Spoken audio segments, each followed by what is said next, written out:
आकाश अपने secret room में जाता है, जहां पहुंचकर वो वानी को पूरे कमरे में अपनी नजरें घुमाकर वानी को ढूंढता है।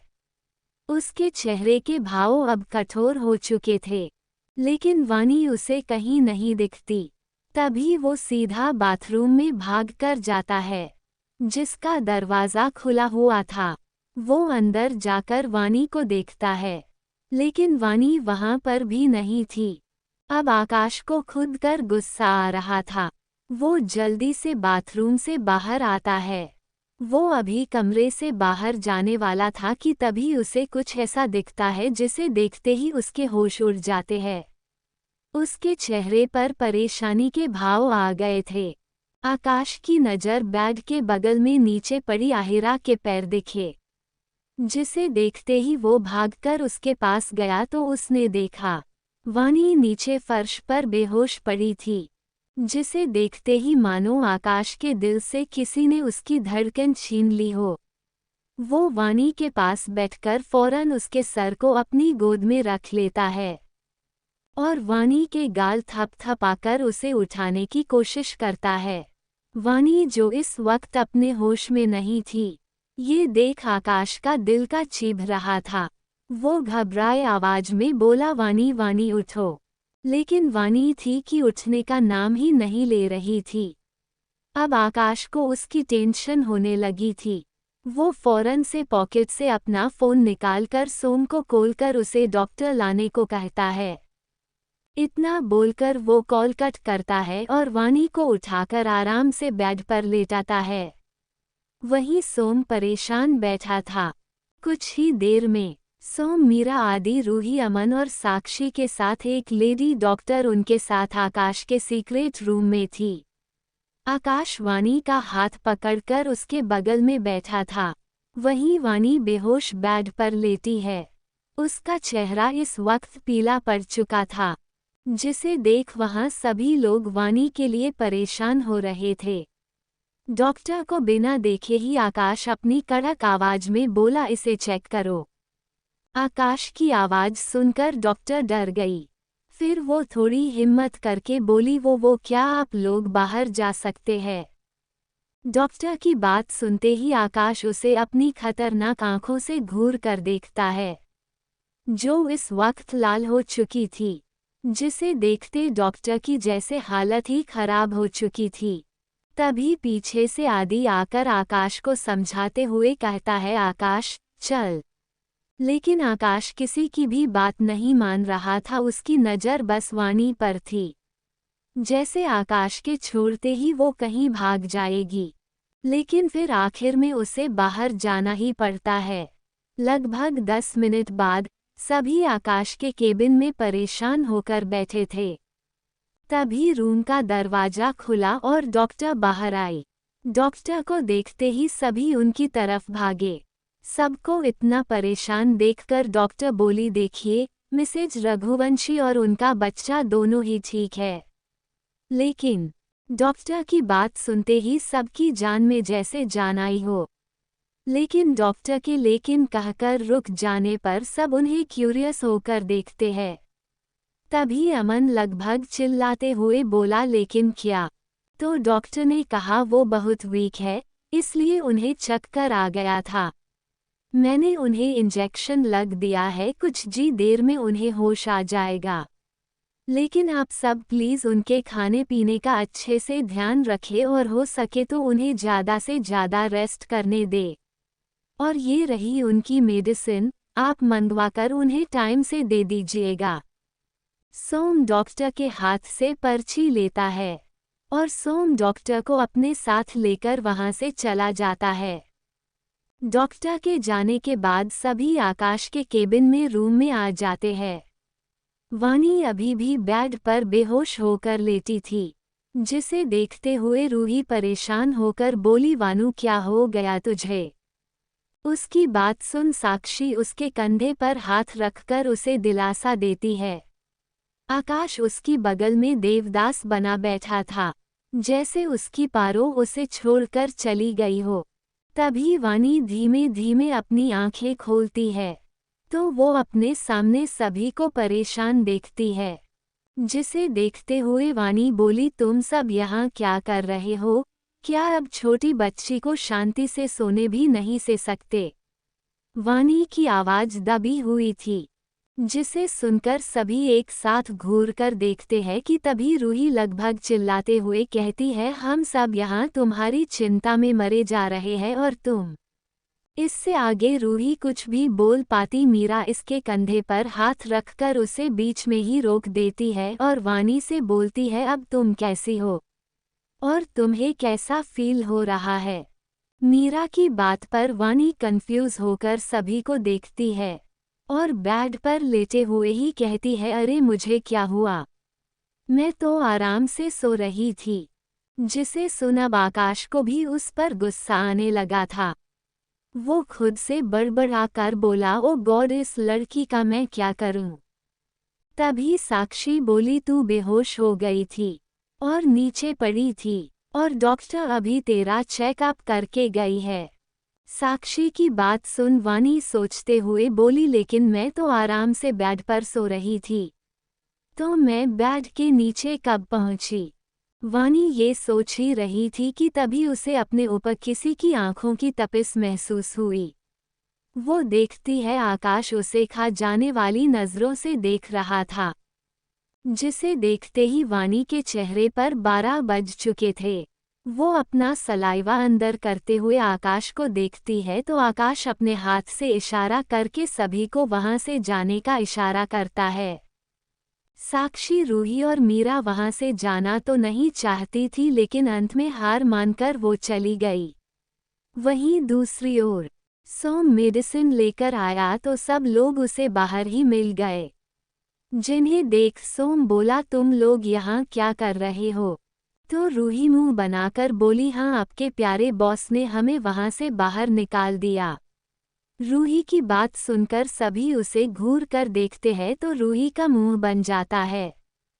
वहीं अंदर आकाश वानी का हाथ पकड़ बैठा था। उसे रह रखकर वानी का बेहोश होना याद आ रहा था। आकाश को ऐसे देख वानी बोली, पति देव, अब आपको क्या हुआ? यूं देवदास जैसे अपना मुंह डाले आप एक भी अच्छे नहीं लगते। वानी की बात सुन आकाश उसे अपनी सर्द आंखों से देखते हुए कहता है, जस्ट शट अप। फिर वानी को सहारा देकर आराम से बेड पर बैठाता है और वानी को वहीं रखे फ्रूट्स खाने को देता है, जो देख वानी मुंह बना लेती है। लेकिन आकाश के आंखें दिखाने पर उसे चुपचाप खाने लगती है। वो मन ही मन आकाश को 1000 गलियां दे रही थी, लेकिन इसका उस पर कोई फर्क नहीं पड़ता। वानी को फ्रूट खिलाने के बाद आकाश अपने हाथ में पहने रिस्ट वॉच में टाइम देखता है, जहां अब 7 बज चुके थे। ये देख आकाश खाद होकर अपने कोट को ठीक करते हुए वानी से कहता है, लेट्स गो टू होम। जिसे सुन वानी बेड से खड़ी होने को होती है, लेकिन इससे पहले वो जमीन पर अपने पैर भी रख पाती आकाश उसे अपनी बाहों में उठा लेता है और कमरे में बाहर की तरफ जाने लगता है। वहीं वानी तो बस अपनी आंखें फाड़े आकाश को देख रही थी। एकाएक उसके हाथ आकाश की गर्दन के चारों तरफ लिपट गए। वानी आकाश को देखते हुए बोलती है, आकाश, मैं खुद चलकर जा सकती हूँ, सो टेक मी डाउन। वानी की बात सुनकर आकाश पहले उसे एक नज़र देखता है, फिर बिना कुछ बोले चुपचाप बाहर की तरफ जाने लगता है। जिसे देख वानी अपना मुंह बनाकर खुद से बड़बड़ाते बोली है, हो खड़ूस कहीं के।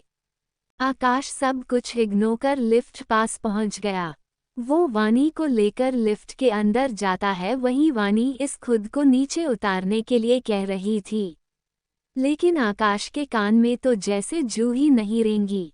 आखिर में जब वो वानी की बातों से इरिटेट हो जाता है तो गुस्से में कहता है, अब अगर तुमने कुछ कहा या हिलने डुलने की कोशिश तो I will eat you very badly, जान। आकाश की आवाज में वार्निंग साफ थी, जिसे सुन वानी को बोलती बंद हो गई।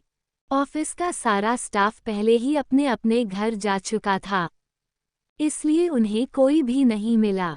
आकाश वैसे ही वानी को लेकर बाहर आया और उसे कार की आगे वाली सीट पर बैठा दिया। जिसे देख वानी चौंकते हुए बोली, ये मुझे आगे क्यों बैठा रहे हैं। वो अभी सोच ही रही थी कि तभी आकाश दूसरी तरफ से आकर ड्राइविंग सीट पर बैठ गया और सीट बेल्ट लगाने लगा। आकाश को देखकर वानी की आंखें छोटी हो गई, लेकिन वो उसे कुछ बोली नहीं। का वहां से निकल गई। वानी कार में बैठी बोर हो रही थी, क्योंकि पैलेस से ऑफिस तक की दूरी जो आधे घंटे की थी, वो उसे आज ना जाने कितनी लंबी लग रही थी। वानी कार में बैठे खिड़की से बाहर देख रही थी कि तभी उसकी नज़र अपने बगल से निकली एक साइकिल पर गई, जो उनकी कार से भी आगे निकल चुकी थी। ये देखकर वानी के होश ही उड़ चुके थे। वो एक झटके से अपना सर घुमाकर आकाश को देखती है, जो कार ड्राइव करने में मगन था। तभी वानी अपनी नज़र कार की स्पीड पर जाती है जो तेज थी, जिसे देख वानी की भौहें सिकुड़ जाती है। वानी वैसे ही आकाश को देखकर बोलती है, मिस्टर रघुवंशी, ये कार है ना कि बैलगाड़ी। फिर थोड़े गुस्से में बोली, देखिए एक साइकिल वाला भी आपसे आगे निकल गया। वानी की बात सुन आकाश उसे एक नज़र देखता है और फिर सामने देखते हुए कहता है, आई डोंट केयर एनीमोर। मुझे बस अपनी बीवी और बेबी की फिक्र है। मैं नहीं चाहता फास्ट ड्राइव करने में उन्हें कोई परेशानी हो। आकाश की बात सुन वानी की आंखें छोटी हो गई। वो खुद से बड़बड़ाकर बोली, अरे अब ये कौन सी बात हुई। इतना कहकर वो अपना सर हिलाते हुए आगे कहती है, सच में ये आदमी पूरा पागल है। इतना बोलकर वो सीट से अपना सर टिकाकर बैठ जाती है और अपनी आंखें बंद करके आकाश से कहती है, पति देव जब घर आ जाए तो मुझे उठा लेना, और वैसे भी मुझे नहीं लगता कि आज हम घर पहुंचने वाले हैं। वानी की बात पर आकाश उसे घूरता है, लेकिन कुछ कहता नहीं। आखिर वो ये सब अपने बच्चे और बीवी के लिए ही तो कर रहा था, ताकि उन्हें कोई तकलीफ ना हो। 2 घंटे बाद दोनों रघुवंशी पैलेस पहुंचते हैं। तब तक वहां सभी लोग सो चुके थे। वहीं वानी अभी भी सो रही थी। सोती हुई वानी के चेहरे पर बालों की लंठें आकर उसे परेशान कर रही थी। आकाश एक नज़र सोती हुई वानी को देखता है, जो इस वक्त बहुत क्यूट लग रही थी।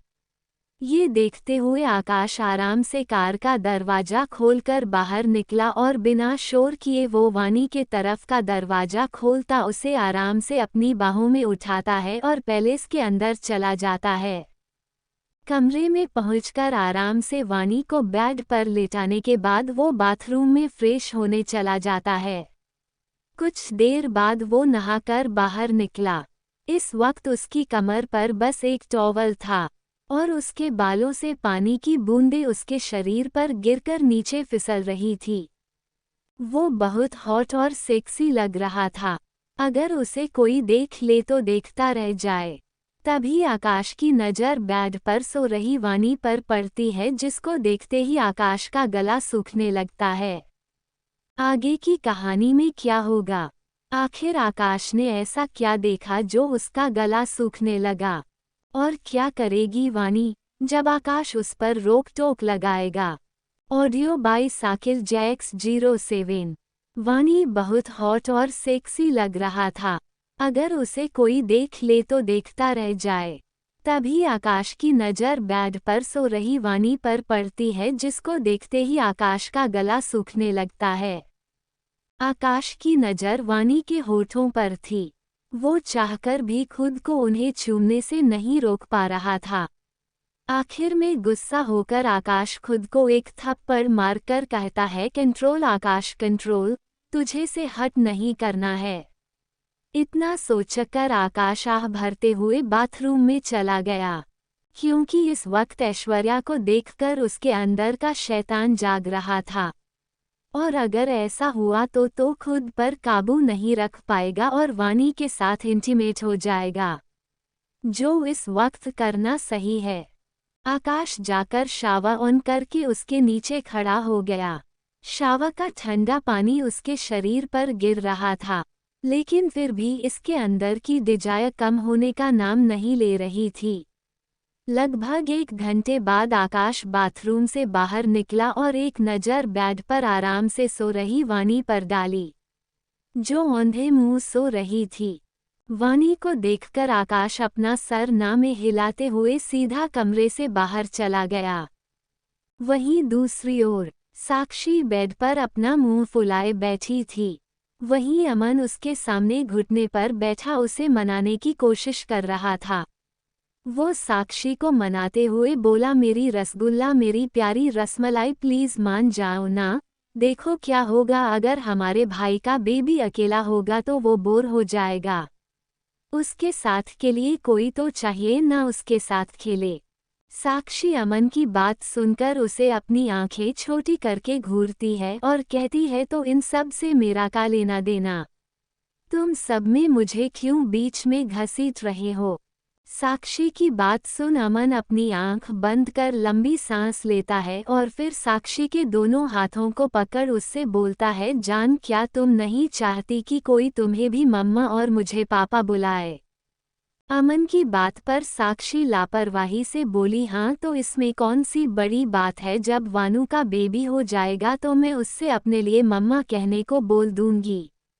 अमन जो साक्षी की बात सुनकर पागल हो रहा था, उसका मन कर रहा था वो अपना सर किसी दीवार पर जाकर मार ले। उसे साक्षी पर गुस्सा भी आ रहा था, लेकिन साक्षी थी कि इसे कुछ समझ ही नहीं आ रहा था कि अमन क्या चाहता था। वहीं साक्षी अमन के चेहरे के बदलते हुए एक्सप्रेशन को देखकर मन ही मन बड़ा हंस रही थी, लेकिन वो उसके सामने मासूम बनने का नाटक करती है। जब साक्षी से बर्दाश्त नहीं होता तो वो अमन के हाथ से अपना हाथ छुड़ाकर बोली, तो मिस्टर हस्बैंड, अब अगर आपकी बातें हो गई है तो क्या मैं सो सकती हूँ? वैसे भी मैं ऑलरेडी बहुत ज़्यादा थक चुकी हूँ। जिसे सुनकर अमन चिढ़ते हुए खुद से कहता है, ये तुम्हारे रोज का बहाना है। लेकिन मैं भी हार नहीं मानूंगा। देख लेना मिस साक्षी अमन रघुवंशी, तुम्हें तो मैं अपने बच्चे की माँ बनाकर ही रहूंगा, वो भी बहुत जल्द। आखिर मेरे भतीजे के साथ खेलने के लिए कोई तो होना चाहिए। वहीं साक्षी अमन से अपना हाथ छुड़ाकर बेड पर लेट गई। अमन उसे देखकर मन बनाता है, फिर खुद भी उसके बगल में लेट जाता है।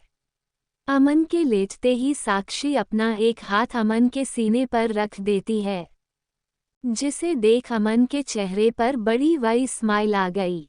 वो जल्दी से पलटकर साक्षी को देखता है, जो अपनी आंखें बंद किए हुए थी। वो वैसे ही बोली, हस्बैंड जी अब चुपचाप सो जाइए, कल काम पर भी जाना है। जिसे सुनते ही अमन का मुंह बन जाता है और वो साइड टेबल की लाइट्स ऑफ करके साक्षी को अपनी बाहों में भरकर सो जाता है। वहीं साक्षी के ऊपर इस वक्त प्यारी सी मुस्कुराहट थी। साक्षी अपने मन में बोली, आपने मुझे बहुत परेशान किया है, अब बारी मेरी है। इतना कहकर साक्षी अमन को कसके गले से लगाकर उसे माथे पर किस कर सो गई। वहीं दूसरी ओर आकाश किचन में खड़ा था। वो पूरे किचन में अपनी नजरें घुमाकर उसे एग्जामिन कर रहा था, कैसे कुछ ढूंढ रहा हो, और वो उसे मिल नहीं रहा। आखिर में झुंझलाकर आकाश खुद से बोला, पता नहीं सारा सामान कहाँ चला गया। ढूंढो कुछ और मिल कुछ और रहा है। आकाश के चेहरे पर इटरेशन साफ दिख रही थी। दरअसल वो यहाँ वानी के खाने के लिए कुछ लेने आया था, लेकिन उसे वहाँ फ्रूट्स के अलावा और कुछ भी नहीं मिल रहा था। रात होने के कारण वो किसी को परेशान भी नहीं करना चाहता था। आकाश वहाँ सभी केबिट को खोलकर उनमें कुछ खाने को ढूंढ रहा था, लेकिन उसे जो चाहिए वो उसे नहीं मिल रहा था। वहीं किचन से दूर खड़ी एक परछाई आकाश को किचन में देखकर मुस्कुरा रही थी। अंधेरे में होने के कारण उसका फेस ठीक से दिखाई नहीं दे रहा था, लेकिन हाँ, वो आकाश को देखकर बहुत खुश लग रहा था।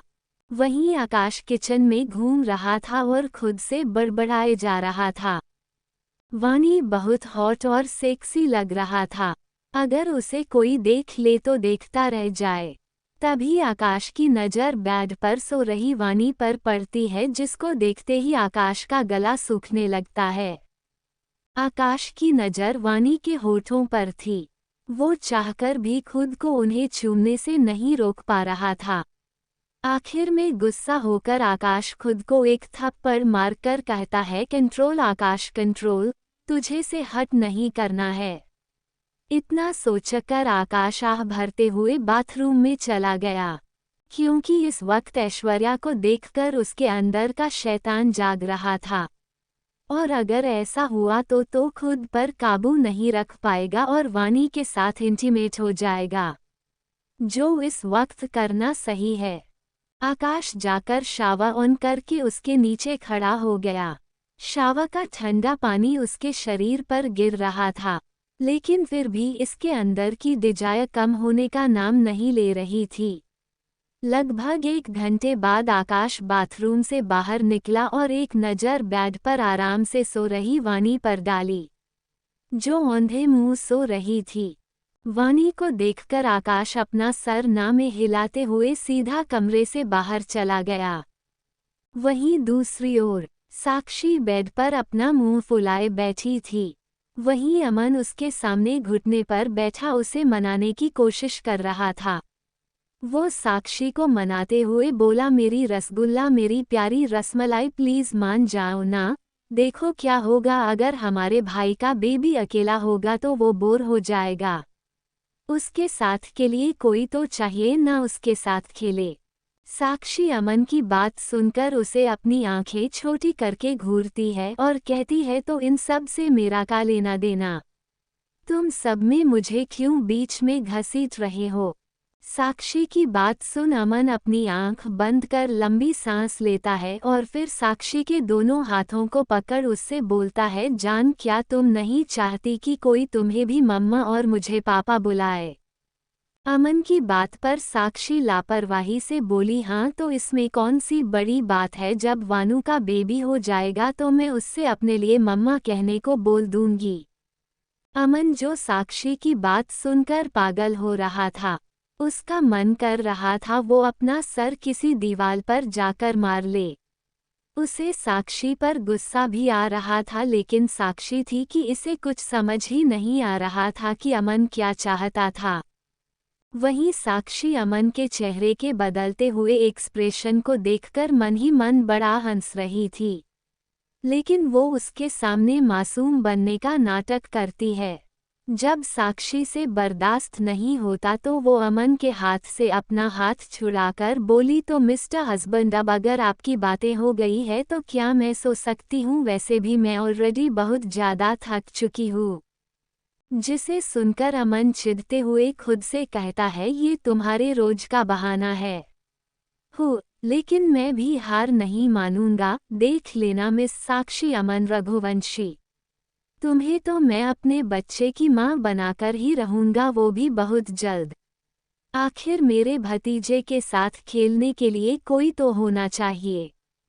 वहीं साक्षी अमन से अपना हाथ छुड़ाकर बेड पर लेट गई।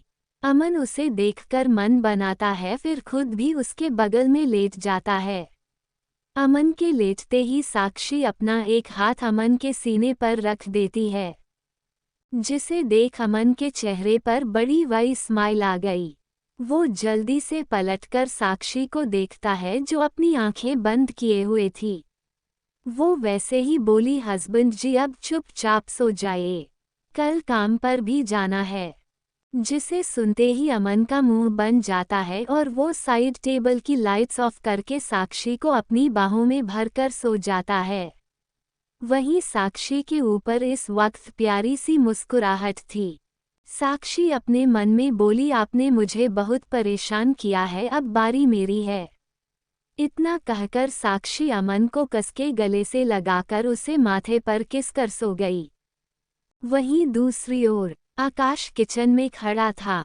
वो पूरे किचन में अपनी नजरें घुमाकर उसे एग्जामिन कर रहा था, कैसे कुछ ढूंढ रहा हो, और वो उसे मिल नहीं रहा।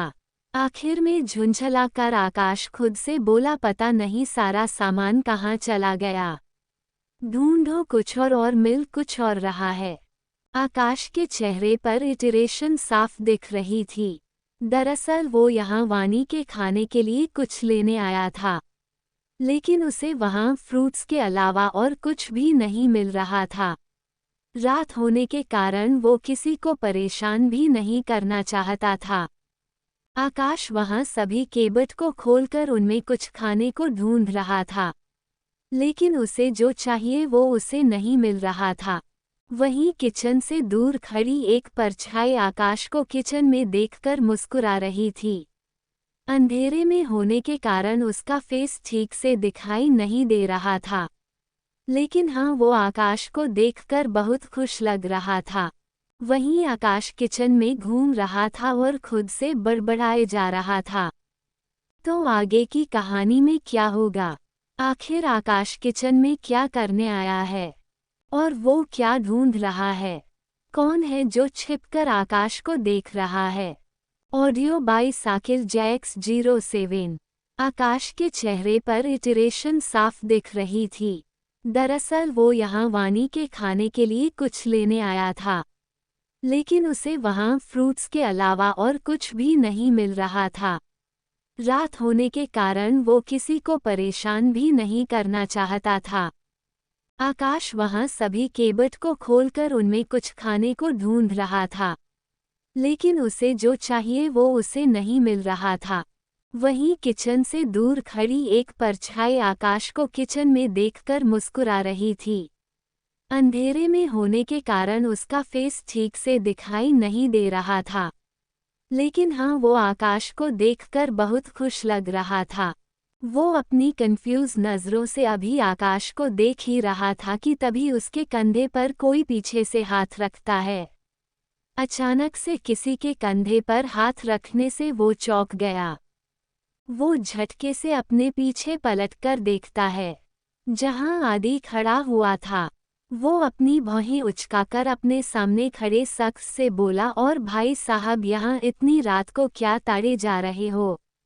ये आदि था। आदि की बात सुनकर दूसरा आदमी जो सोम था, वो अपने हाथ में पकड़ी बोतल को दिखाते हुए बोला, मैं तो पानी लेने आया था, लेकिन तुम यहाँ क्या कर रहे हो? इतना बोलकर सोम शक भरी नजरें आदि पर डालता है। सोम की बात सुन आदि थोड़ा हिचकिचाकर कहता है, वो छिपकली को चॉकलेट खानी थी, तो उसी के लिए। आदि की बात सुन सोम उसे भौहें चढ़ाकर देखता है, फिर कहता है, ये छिपकली कौन है? आदि उसे देखते हुए बोला, अरे वो रूही। आदि इतना बोल ही पाया था कि उसकी नज़र सोम पर पड़ी, जो उसे देखकर अजीब तरीके से मुस्कुरा रहा था। जिसे देख आदि ने झुंझलाते हुए कहा, क्या ऐसे क्या देख रहे हो? और ये छोड़ो, तुम पानी लेने आए थे तो यहाँ बाहर क्यों खड़े हो? आदि की बात सुन सोम अपने सर पर चपत लगाते हुए बोला, ओ हाँ। इतना बोलकर सोम आदि को उसके कंधे से पकड़कर उसे किचन की तरफ देखने का इशारा करता है। आदि ने जैसे ही सोम की नज़र का पीछा करते हुए किचन में देखा, उसके होश ही उड़ गए। वो अपनी आंखें फाड़े किचन में देख रहा था, जहां आकाश में तबाही मचा रखी थी। सामान ढूंढते हुए किचन फैला दिया था। कोष्टक। आदि ने जब ये देखा तो वो बोला, अबे ये क्या? कहीं मैं कोई सपना तो नहीं देख रहा? दी आकाश रघुवंशी किचन में, वो भी काम करते हुए। ये तो कल सुबह की ब्रेकिंग न्यूज़ में आनी चाहिए। इतना कहकर आदि सोम की तरफ देखता है, जो इस वक्त किचन की तरफ देख रहा था।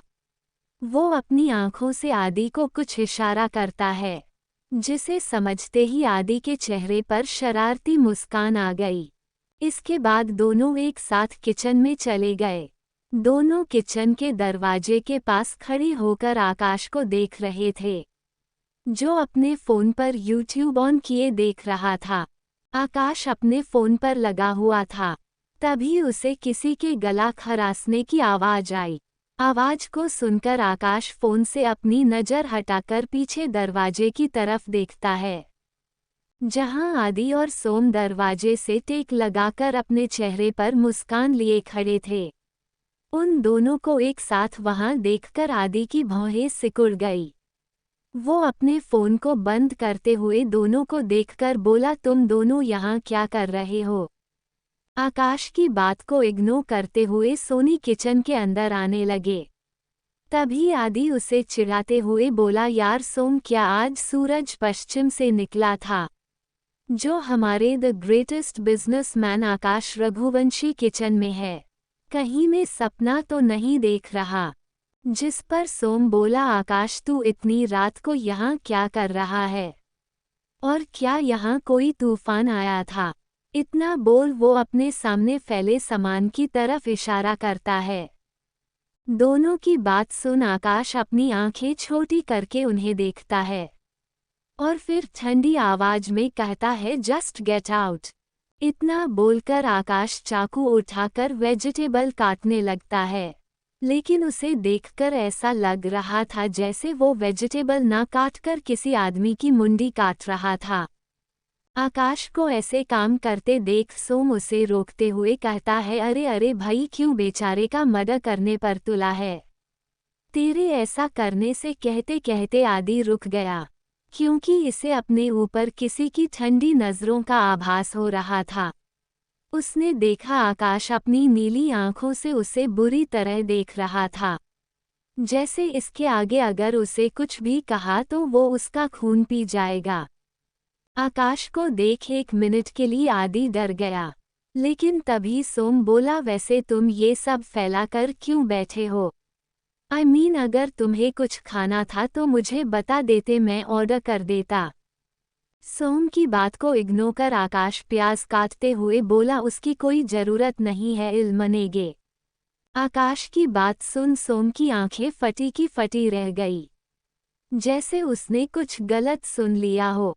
वो खुद से बड़बड़ाते हुए बोला, जिस आदमी ने कभी खुद से 1 गिलास पानी लेकर नहीं पिया, वो बोल रहा है मैं सब देख लूंगा। हालांकि उसने ये सब धीमे कहा था, लेकिन फिर भी आदि और आकाश उसकी बात सुन लेते हैं। तभी सोम उन्हें बत्तीसी दिखा देता है। सोम अपनी बत्तीसी को छुपाते हुए सीरियस होकर आकाश से बोला, क्या ये तू भाभी के लिए बना रहा है? जिस पर आकाश गहरी सांस लेकर बस हमें अपना सर हिला देता है।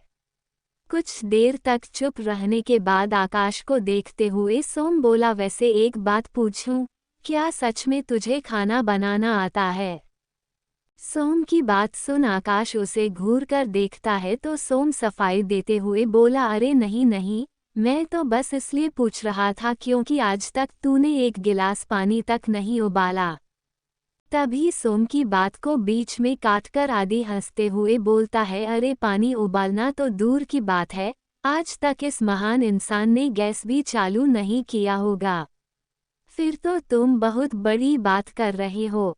आदि को अपना मजाक उड़ाते हुए देख आकाश को उस पर बहुत गुस्सा आ रहा था, लेकिन वो इस बात को नहीं झूठला सकता था कि आदि ने हो कुछ कहा वो सच है। आकाश के आसपास हमेशा से ही नौकर चाकर रहे हैं, जिस वजह से उसे कभी भी कोई काम नहीं करना पड़ा। आकाश गहरी सोच में डूबा था। तभी सोम और आदि दोनों आकाश के हाथ में पकड़े फोन पर झांक कर देखते हैं, जिसे देखते ही दोनों एक साथ ठहाका मारकर हंसने लगे, क्योंकि आकाश अपने फोन पर खिचड़ी बनाने की रेसिपी देख रहा था और उसे में इस्तेमाल होने वाले इंग्रेडिएंट्स को ढूंढने के चक्कर में उसने पूरे किचन की वॉट लगा दी थी, क्योंकि वो उन्हें उनके नाम के बजाय वीडियो में दिखाए कलर के अकॉर्डिंग देख रहा था। आदि और सोम को खुद पर हंसते देख आकाश को उन पर गुस्सा आ रहा था। उसका मन हो रहा था कि वो दोनों को लात मारकर किचन से बाहर निकाल दे। तभी सोम की आवाज उसके कानों में पड़ी, जो हंसते हुए बोल रहा था, तू ऐसे इससे देखकर खाना बनाएगा? इतना कहकर वो हंसने लगा। कुछ देर तक हंसने के बाद दोनों नॉर्मल हुआ और आकाश की तरफ देखा, जिसके चेहरे की देखकर लग रहा था वो अभी दोनों का मर्डर कर देगा। तभी सोम अपनी हंसी दबाते हुए बोला, चल अब गुस्सा करना बंद कर, हम तुम्हारी हेल्प करते हैं। आकाश सोम की बात सुनकर उसे ऊपर से नीचे तक देखता है, जैसे कह रहा हो, जब मैं कुछ नहीं कर पाया तो तू कौन सा पहाड़ उखाड़ लेगा। जिसे समझते हुए सोम बोला, वो क्या है ना भाई, मैं तेरे जैसा नहीं हूँ। मैंने छुपकर कुकिंग क्लासेज ली थी। मैं क्या आदि ने भी, ताकि शादी के बाद अगर कभी हमारी बीवियों ने हमें खाना नहीं दिया तो एटलीस्ट हमें भूखा तो नहीं सोना पड़ेगा।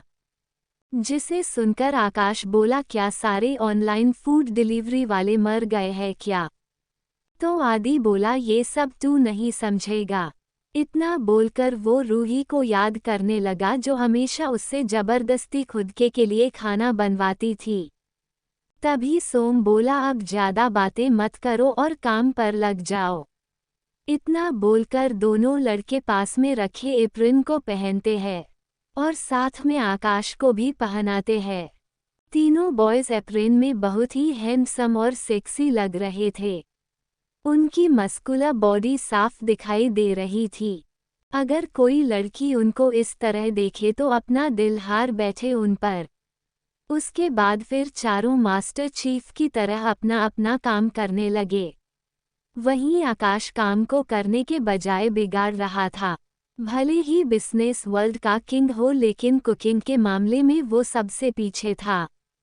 जैसे तैसे करके उनकी हेल्दी खिचड़ी बनकर रेडी हो गई। तीनों ने मिलकर उसे बोल में सजाया और गहरी सांस ली। तभी सोम बोला, हो फाइनली खिचड़ी बनकर रेडी हो गई। इतना बोलते हुए तीनों अपने अपने माथे पर आए पसीने की पोंछते हैं। उनके चेहरे पर जीत वाली मुस्कान थी, जैसे कोई जंग जीत ली हो। उसके बाद तीनों पूरे किचन कर अपनी नज़र दौड़ाते हैं, जहां किचन की हालत पहले से भी खराब थी। किचन की वॉट लग चुकी थी, कहीं सब्जियां तो कहीं मसाले और बर्तन फैले हुए थे।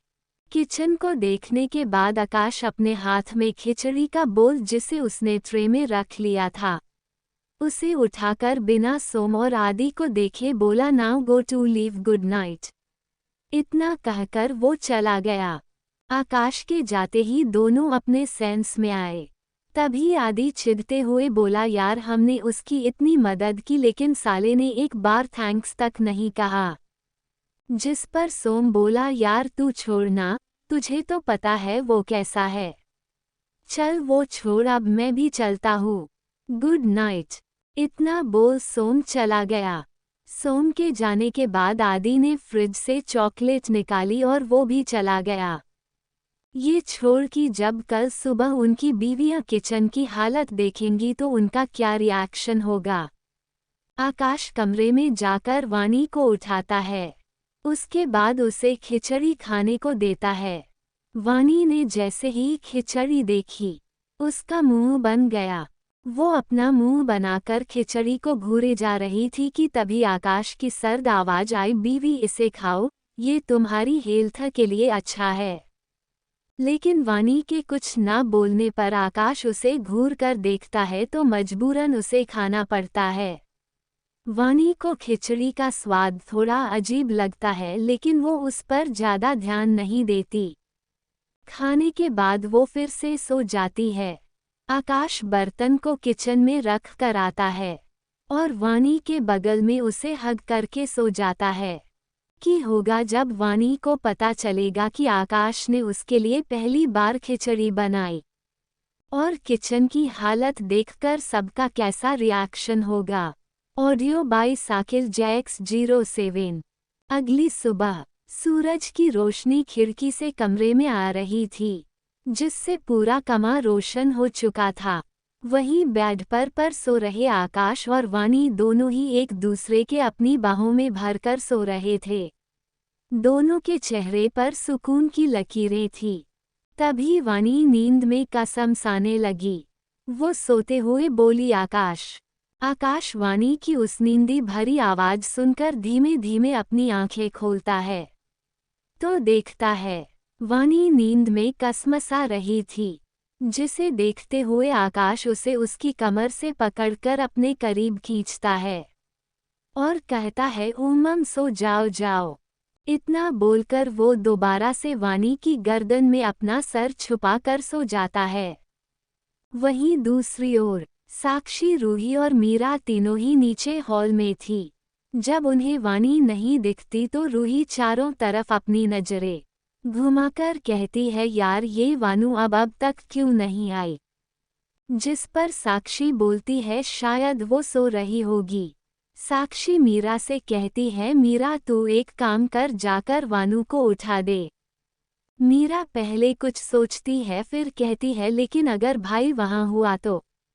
तभी रूही लापरवाही से बोली, हाँ अगर हुए भी तो थोड़ा ना, वो तुझे सुबह का नाश्ता बनाकर खा जाएंगे। तू भी बकवास बातें करती है। तू रुक, मैं जाती हूँ। इतना कहकर रूही बिना दोनों की बात सुने वानी और आकाश के कमरे की तरफ बढ़ गई। साक्षी और मीरा दोनों पीछे खड़ी रूही की जाते हुए देखती है। फिर दोनों अपना सर ना में हिलाकर किचन की तरफ जाने लगती है। वो दोनों जैसे ही किचन के पास पहुंचती है तो दोनों देखती है किचन में काम करने वाले सारे नौकर किचन के बाहर खड़े थे, जो डरे हुए लग रहे थे।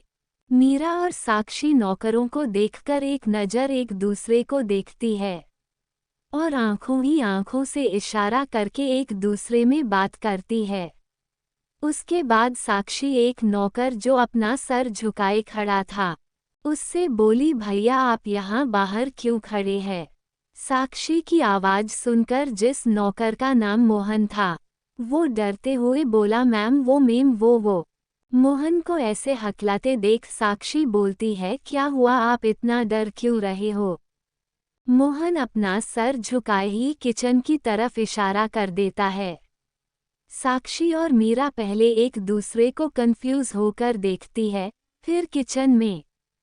जैसे ही दोनों ने किचन की हालत देखी, दोनों की आंखें हैरानी से बड़ी हो गई। साक्षी अपनी आंखें फाड़े किचन को देख रही थी, जिसका कबाड़ा हो चुका था। साक्षी हैरानी भरे भाव से बोली, ये सब किसने किया, क्या कल यहाँ भूकंप आया था। साक्षी की बात पर मीरा कहती है, नहीं आया, सुनामी आई है। इतना कहते हुए मीरा साक्षी को नीचे देखने का इशारा करती है। साक्षी जब मीरा की नज़रों का पीछा करके नीचे देखती है तो उसकी आंखें छोटी हो जाती है। पूरे किचन में पानी भरा हुआ था। दरअसल रात में आकाश सोम के आदि ने गलती से बेसिन का नल चालू छोड़ दिया था, जिस कारण वहां तालाब भर चुका था। कोष्टक। साक्षी और मीरा अपने अपने मुंह खोले सामने देख रही थी कि तभी मीरा बोली, ये सब किसने किया। इतना बोलकर वो सभी नौकरों की तरफ देखती है, जो अभी भी डरे हुए अपना सर झुकाए खड़े थे। वो दोनों अभी किचन को देख ही रही थी कि तभी पीछे से किसी की आवाज़ आई, तुम लोग वहाँ ऐसे क्या देख रही हो, जैसे कि दुनिया का 8वां अजूबा हो वहाँ। आवाज़ को सुनकर साक्षी और मीरा पीछे पलटकर देखती है तो सामने अमन, सोम और आदि खड़े थे, जो उन्हें ही देख रहे थे। दोनों कंफ्यूज नज़रों से साक्षी और मीरा को देख रहे थे। तभी रूही और वानी भी वहां आ गई। किचन के बाहर भीड़ देख वानी बोली, ये सब वहां खड़े होकर क्या कर रहे हैं। रूही भी किचन की तरफ देखते हुए बोली, मुझे क्या भविष्यवाणी हो रही है। रूही की बात सुनकर वानी चिढ़ गई। वो रूही को मुंह बनाकर देखती है तो रूही अपने हाथ से उसे सबकी तरफ जाने का इशारा करती है। अभी सब खड़े ही थे कि पीछे से वानी की आवाज़ आई, क्या यहाँ कोई प्रसाद मिल रहा है जो ऐसे भीड़ लगाकर खड़े हो। आवाज़ को सुनकर सभी एक साथ पीछे पलटकर देखते हैं, जहाँ वानी और रूही चलकर उन्हीं की तरफ आ रही थी। वानी को आते देख साक्षी परेशान होते हुए बोली, वानू ठीक हुआ जो तू आ गई, देख किचन की हालत। कहते हुए साक्षी वानी को किचन के अंदर देखने का इशारा करती है। वानी पहले सवालिया नज़रों से साक्षी को, फिर बाहर बड़े नौकरों को देखती है और उसके बाद किचन को। लेकिन जैसे ही वानी की नज़र किचन की हालत पर गई, उसकी आंखें हैरानी से बड़ी हो गई।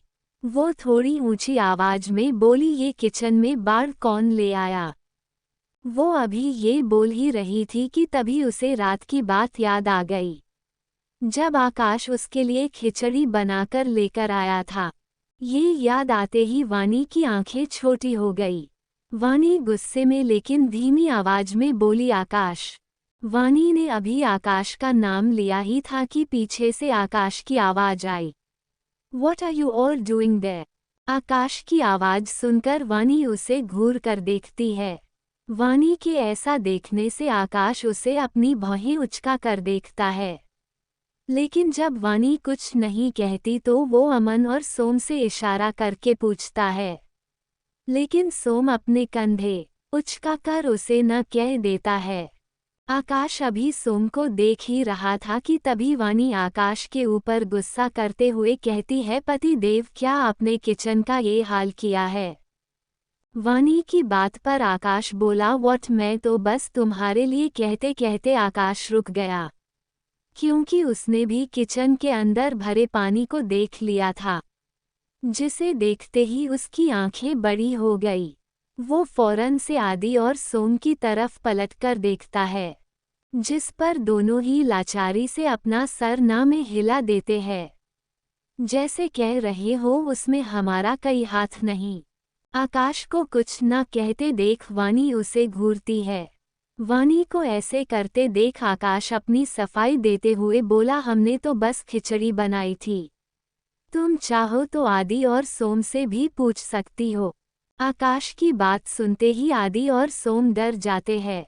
तभी आदि डरते हुए आकाश से कहता है, अरे तुम इन सब में हमें क्यों घसीट रहे हो? जानकी हमसे पहले ही तुमने पूरा किचन फैला रखा था, बल्कि हम तो वहाँ तुम्हारी हेल्प करने आए थे। आदि की बात सुनकर रूही अपनी आंखें बड़ी बड़ी करते हुए बोली, इसका मतलब आप भी?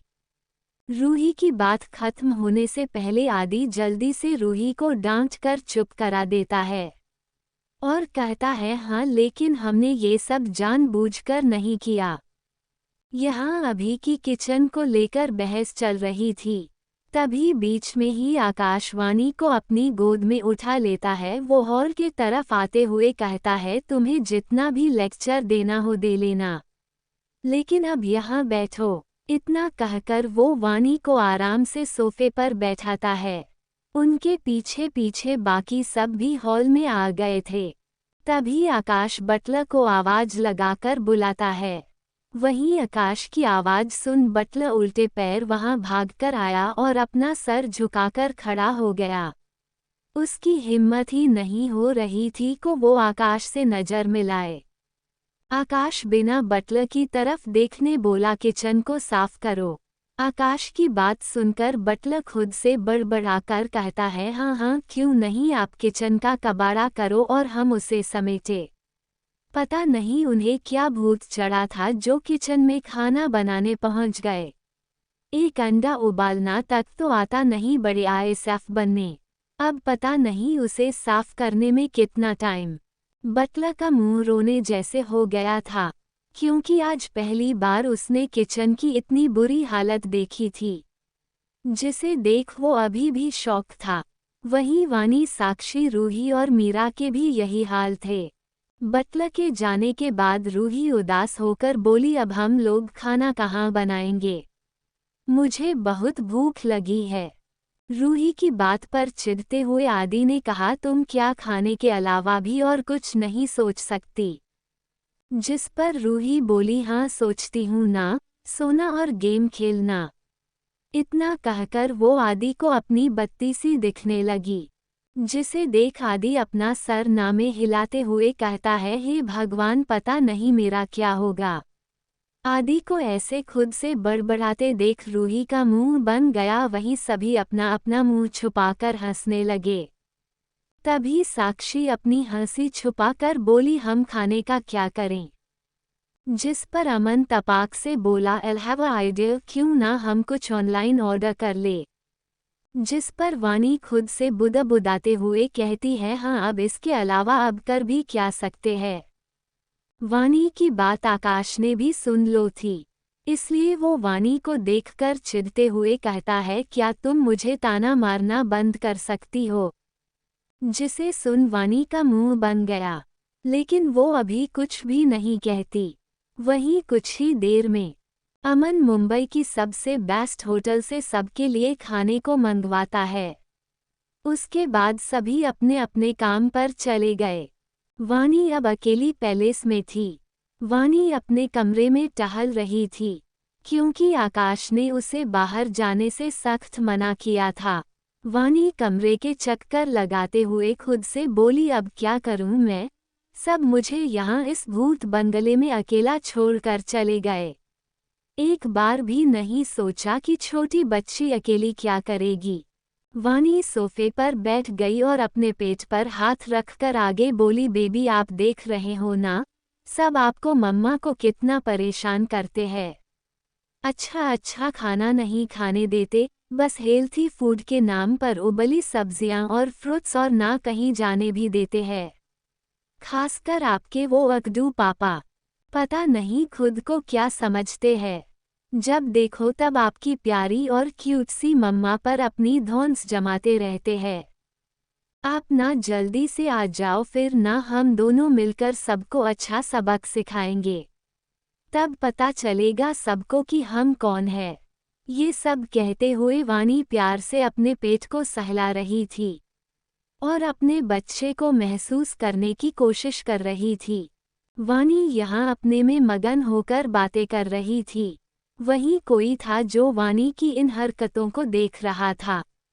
उसकी आंखें छोटी हो चुकी थी। उसकी आंखों में नाराजगी और गुस्सा थी। तो आगे की कहानी में क्या होगा? वानी आगे क्या करेगी? और कौन था वो वानी पर नजर बनाए रखे था? क्या आने वाली है कोई बड़ी मुसीबत या फिर कुछ और? Audio by Sakir Jacks 07। पता नहीं खुद को क्या समझते हैं। जब देखो तब आपकी प्यारी और क्यूट सी मम्मा पर अपनी धौंस जमाते रहते हैं। आप ना जल्दी से आ जाओ, फिर ना हम दोनों मिलकर सबको अच्छा सबक सिखाएंगे। तब पता चलेगा सबको कि हम कौन है। ये सब कहते हुए वानी प्यार से अपने पेट को सहला रही थी और अपने बच्चे को महसूस करने की कोशिश कर रही थी। वानी यहाँ अपने में मगन होकर बातें कर रही थी। वहीं कोई था जो वानी की इन हरकतों को देख रहा था। उसकी आंखें छोटी हो चुकी थी। उसकी आंखों में नाराजगी और गुस्सा थी। वहीं वानी को इस बात की जैसे कोई खबर ही नहीं थी। वानी आराम से सोफे पर लेटकर किसी को फोन लगाती है। दी रिंग जाते ही फोन की दूसरी तरफ से आदमी की आवाज आई। Hello ma'am. उसने इतना बोला ही था कि वानी उसकी बात को बीच में ही काटते हुए चिढ़कर बोलती है, अभी मेरे पास तुम्हारी बकवास बातें सुनने का टाइम नहीं है, पहले तुम मेरी बात सुनो। इतना कहकर वानी चुप होकर पहले एक नज़र दरवाजे को देखती है कि कोई वहां छुपकर उसकी बातें तो नहीं सुन रहा। सब कंफर्म करने के बाद वानी चैन की सांस लेती है और कहती है, हाँ सुनो, मेरे लिए चॉकलेट्स, कुछ स्नैक्स और केक, पेस्ट्री और पास्ता और चाइनीज डिशेज ये सभी लेकर पैलेस आओ।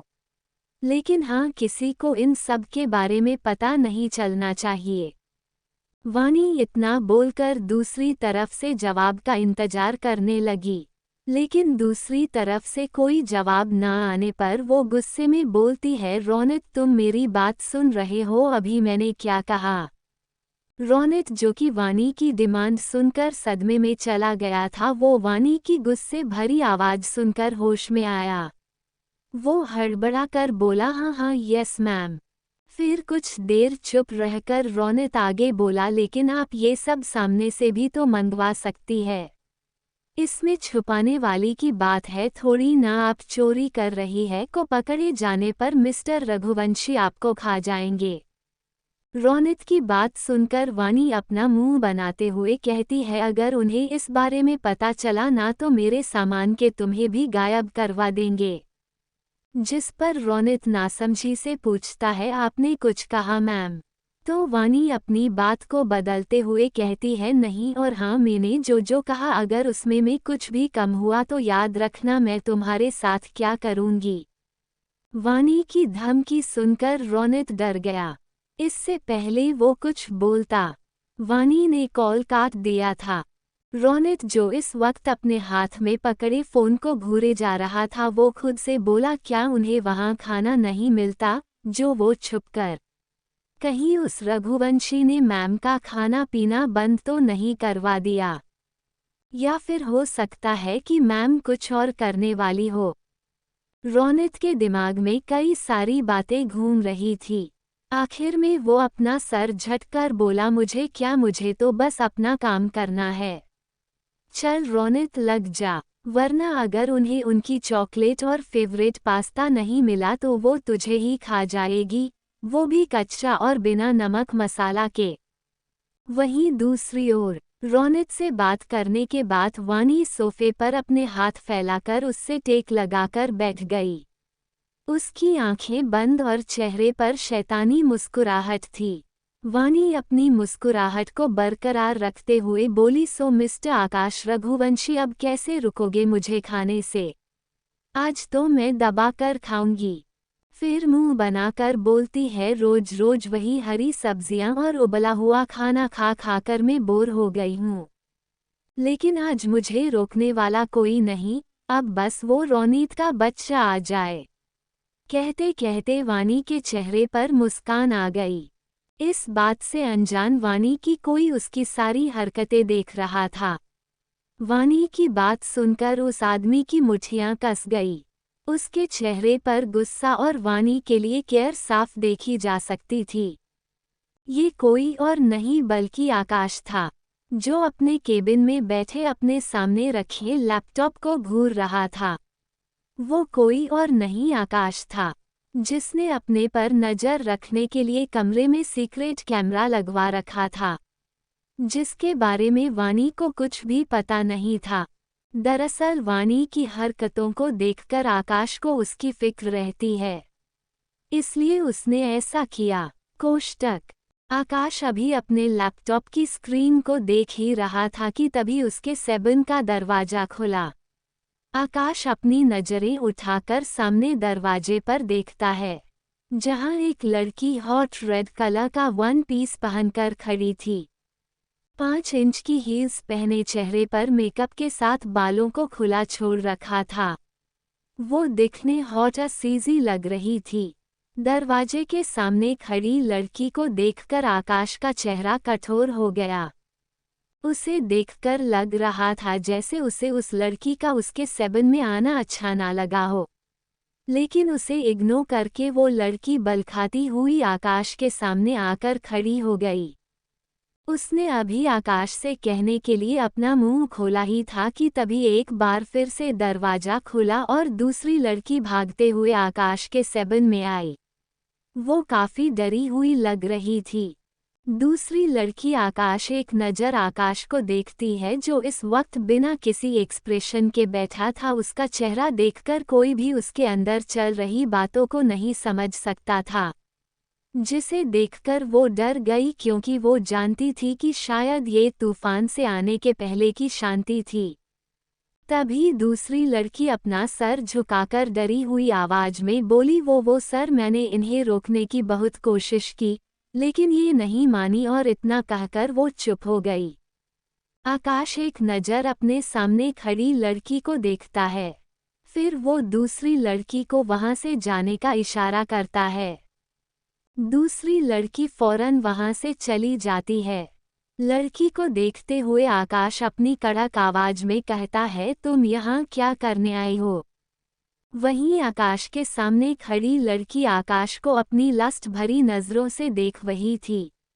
वो आकाश के सामने अपनी अदाएं बिखारते हुए अपना एक हाथ सामने टेबल पर रख थोड़ा नीचे झुक आकाश से अपनी मेलोडी आवाज में बोली, what is this mister Raghuvanshi, मैं यहाँ पर्सनली आपसे मिलने आई, लेकिन आप है कि उसे समझ ही नहीं रहे।